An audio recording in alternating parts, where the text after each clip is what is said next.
నిన్న కృష్ణా జిల్లా అవనిగడ్లో అదృశ్యమైన ఇద్దరు విద్యార్థుల ఆచూకీ విశాఖలో లభ్యమైంది. శ్రీ చైతన్య స్కూల్లో 9th క్లాస్ చదువుతున్న రామకృష్ణ కార్తీక్లను చదువు విషయంలో తల్లిదండ్రులు మందలించారు.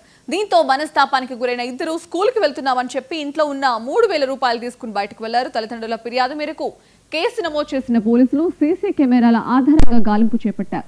ముందుగా సైకిల్ మీద మచిలీపట్నం చేరుకున్న వారిద్దరూ తర్వాత ట్రైన్లో విశాఖ చేరుకున్నట్లు సిఐ యువకుమార్ తెలిపారు. గ్రామానికి చెందిన కృతి కార్తీక్నాథ్, అలాగే గుడివాక వారి పాలనకి చెందిన గుడివాక రామకృష్ణ అనే ఇద్దరు 9th క్లాస్ చదివే స్టూడెంట్స్ మన అవనగడ్డ గ్రామంలో ఉన్న చైతన్య స్కూల్లో ఇది చదువుతున్నారండి. వీళ్ళు నిన్న మధ్యాహ్నం ఈ వికృతి కార్తీక్నాథ్ వాళ్ళ ఇంటికి భోజనంకి రాక భోజనం టైం లంచ్కి ఇంటికి రావడం జరిగింది.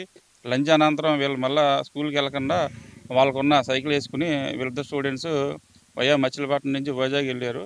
కానీ మనకి వాళ్ళు మచిలీపట్నం వెళ్ళినట్టు కానీ వైజాగ్ వెళ్ళినట్టు కానీ మన దగ్గర ఎటువంటి సమాచారం లేదు.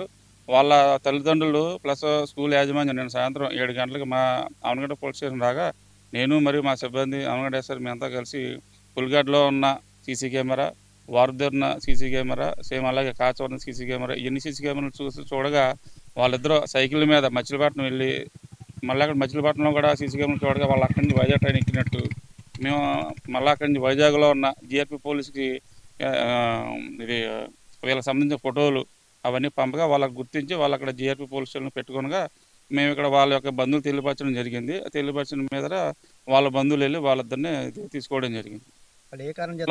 ఈ వీళ్ళ ఇది స్కూల్లో సరిగ్గా చదవకపోవడం వల్ల తల్లిదండ్రులు మందించడం జరుగుతుంది. గత 3 రోజుల నుంచి కూడా వీళ్ళు మొత్తం ఇది స్కూల్ సరిగ్గా వెళ్ళకపోవడం కానీ సరిగ్గా చదవకపోవడం కానీ ఇంట్లో తల్లిదండ్రులు మందించడం జరుగుతుంది. ఆ విధంగా